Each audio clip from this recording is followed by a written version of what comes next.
Welcome to this new and updated presentation on tax saving fund, that is also called ELSS fund. तो mutual fund में आपको एक विकल्प दिया गया है कि 80C बेनिफिट के साथ आप म्यूचुअल फंड में निवेश करके इक्विटी रिटर्न का फायदा उठा सकते हैं और साथ साथ टैक्स सेविंग का भी आपको उसमें under section 80C of income tax act वो भी साथ में मिलेगा। और जिस भी फाइनेंशियल में आपको ये लेना होता है उसी फाइनेंशियल में 31 मार्च तक आपको निवेश करना होता है। तो स्टार्ट करते हैं स्टैंडर्ड डिस्क्लेमर के साथ। Fact, figure and opinion in the presentation video are based on information available in different agencies and public domain and published in good faith. Viewer in their own interest may like to cross-check and verify information from concerned source before making any financial commitment. Stock market investment are subject to market risk. Consult your financial advisor before committing any money. तो financial 22-23 में tax slab में कोई बदलाव नहीं हुआ और जो financial 20-21 में एक ओल्ड टैक्स रेट और एक नया टैक्स रेट, दो टैक्स रेट जारी हुए थे, वही अभी भी जारी हैं और उसमें कोई बदलाव अभी तक कोई खास ऐसा है नहीं। और ये उनके रेट थे जो वैसे के वैसे अभी चल रहे हैं और सरचार्ज जो है वो भी उसी तरह का है। माइनर जो है 37% वाले में माइनर थोड़ा सा चेंज किया हुआ है। उसके अलावा ये अलाउंस है, अगर आप न्यू टैक्स रिजाइम में जाते हैं तो आपको ये अलाउंस जो है ये बेनिफिट इनके नहीं मिलेंगे। अभी टाइमलाइन जो दिया हुआ है किस तरह से स्विच करना है नहीं करना है, बिजनेस के लिए क्या है, सैलरी के लिए है, उसके बारे में यहाँ पे जानकारी शेयर किया हुआ है। अभी क्या है, अगर आप नई टैक्स रिजाइम में चले गए तब तो आप कोई बात करना ही नहीं है, ये जो हमारा प्रेजेंटेशन आपके काम का है नहीं। अगर आप पुरानी टैक्स रिजाइम में हैं और 80C में आप जो है निवेश करना चाहते हैं तो आपके पास क्या क्या ऑप्शन अवेलेबल है, तो वो ऑप्शन है ये यहाँ पे दिए हुए, लिस्ट किए हुए हैं, अलग अलग कलर में भी किए हुए, कलर का भी कुछ सिग्निफिकेंट है। तो सिग्निफिकेशन है कलर, रेड कलर ये इक्विटी वाला है, यही है ELSS ऑफ म्यूचुअल फंड। उसके बाद जो पर्पल कलर के हैं वो फिक्स्ड इनकम है, PPF, EPF, Sukanya Samriddhi, NSC, post office saving scheme और सीनियर सिटीजन सेविंग स्कीम। ये सब में जो है आपको फिक्स्ड या like that fixed income schemes हैं।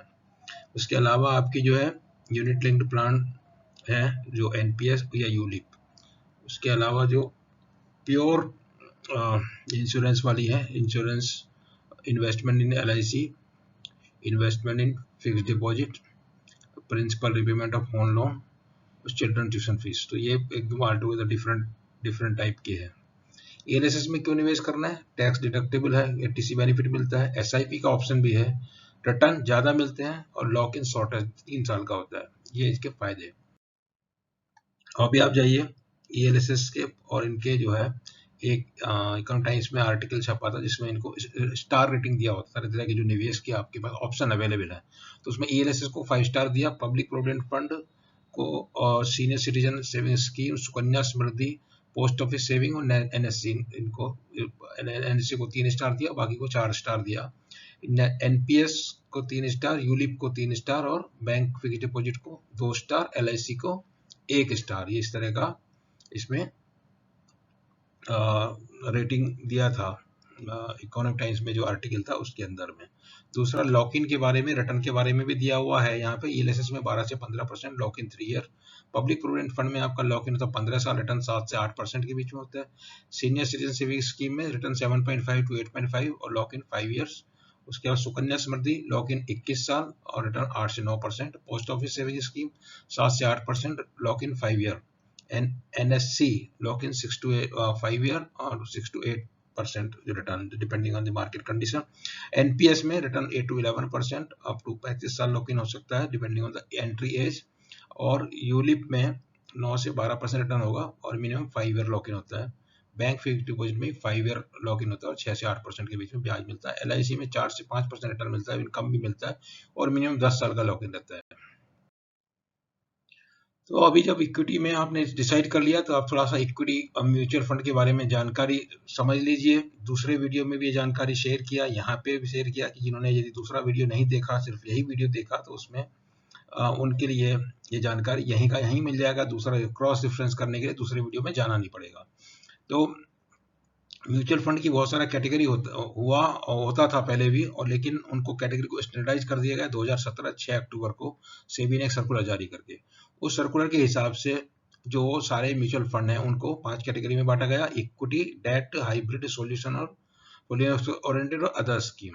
विद इन इक्विटी 11 कैटेगरी हैं, उनमें 10 पहले थी, एक बाद में ऐड हुई, और जो 11 हैं अभी उनमें एक है ELSS, equity linked saving scheme, equity linked saving scheme. और ये इसका बेनिफिट इलस्ट्रेटिव जो डायग्राम में दिखाया, वेल्थ क्रिएशन है, लोएस्ट लॉकिंग पीरियड है, और टैक्स सेविंग आपको मिलता है।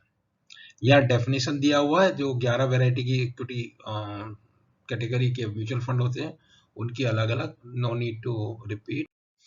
एंड यहाँ पे आपको पता लगता है कि ELSS फंड में किस तरह का लोगों का निवेश है compare to investment in other category of equity mutual fund. Detail में यहाँ पे दिया हुआ है, तो आपकी ज़रूरत है तो ELSS में करना है, नहीं है तो दूसरे किसी में करना है। तो ये बेसिकली आपको जानना है। अगर ज़रूरत टैक्स सेविंग का नहीं है तो ELSS में करने की जरूरत नहीं है, तो फिर go for mid cap fund. ये 43 फंड हाउस है आज की तारीख में, जिनकी AUM कितनी है, पिछले क्वार्टर की एवरेज AUM दिया हुआ asset under management total mutual fund में 37,74,000 करोड़ रुपया अभी है। और ये है उनके रिटर्न की, जो पिछले अभी जो 19 अगस्त को 3 महीना, 6 महीना, 1 साल, 2 साल, 3 साल, 5 साल, 10 साल में रिटर्न है। तो आपको 20% तक के रिटर्न है 10 साल की अवधि में, और 17-15% के ऊपर रिटर्न मिलने की काफ़ी हद तक उम्मीद आपको बनी रहेगी। अच्छा फंड कौन सा है आप डिसाइड कर सकते हैं। क्वांट एक्सप्लान के रिटर्न जो है काफ़ी अच्छे हैं। उसके अलावा HDFC टैक्स सेवर बीच में ख़राब हो गई थी रिटर्न, अभी उसके भी यहाँ पे 14% रिटर्न दिया हुआ है, और एक्सिस लॉन्ग टर्म का भी 14% रिटर्न दिया हुआ है। तो मोतीलाल ओसवाल 15% रिटर्न दिया हुआ है। ये 3 महीने का रिटर्न है, 3 महीने से कुछ समझ में नहीं आता। 3 इयर्स का देखिए तो 3 इयर्स में पराग पारिक 24% है, UTI लॉन्ग टर्म 20% है, और ये 20% वाले बहुत सारे हैं, मगर क्वांट जो है 39% है। क्वांट के ऊपर हम एक और अलग से वीडियो बनाएंगे, क्वांट टैक्स प्लान के ऊपर, तो उसका इंतजार आपको करना पड़ेगा। IDFC का 24 है, बैंक ऑफ इंडिया 26, कोटक 20, और ये 22 है यूनियन। उसके बाद मिराई ये 22 है, फिर 20 है IDSP, सुंदरम 20 है, और कैनरा रबैको 23 है। तो इस तरह बाकी सबका 20 से कम है 3 साल के अंदर। तो कभी भी निवेश करना हो तो, क्योंकि यहाँ पे आप 3 साल के लिए निवेश कर रहे हैं, तो बेहतर ये है कि आप 3 साल का उसका ट्रैक रिकॉर्ड देखिए, ना कि 3 महीने या 6 महीने का। ये साल दर साल किस तरह के इनके रिटर्न दिए पिछले 11 साल में, उसकी जानकारी यहाँ पे दिया हुआ है। 2021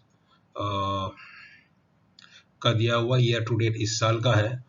तो इसमें हमने जो 40 से ज़्यादा % के रिटर्न है उनको लाल से मार्क किया हुआ है, और ये जो है आपको समय समय पे कौन सा फंड की परफॉर्मेंस ऊपर नीचे होती रहती है, इसके लिए देख लीजिए 2 साल 3 साल का रिकॉर्ड देख के ही उसमें निवेश कीजिए। क्वांट में 2021 में 57% है, 20 में 47% है, उसके पहले खाली 2014 में वो 60% था। उस समय उसका of course management was different, it was earlier named as Escort mutual fund. तो बाकी जो फंड्स की परफॉर्मेंस है, कुछ इम्प्रूव हुई नहीं 14 के बाद, वो कम ही कम में है, और कुछ की इम्प्रूव हो गई, फिर खराब हो गई, फिर इम्प्रूव हो गई, जैसे ये है IDFC। तो इस तरीके से है जानकारी, और ये जानकारी जो है आपको टैक्स सेविंग करना है, और उसके लिए आपको 80C में और म्यूचुअल फंड का बेनिफिट भी लेना है, तो आप ELSS में निवेश कीजिए। और वीडियो में दी हुई जानकारी आपको समझ में आई, आपके काम आए, और आपको अच्छा लगे तो आप वीडियो को YouTube पर लाइक कीजिए और चैनल को सब्सक्राइब कीजिए। Thank you very much.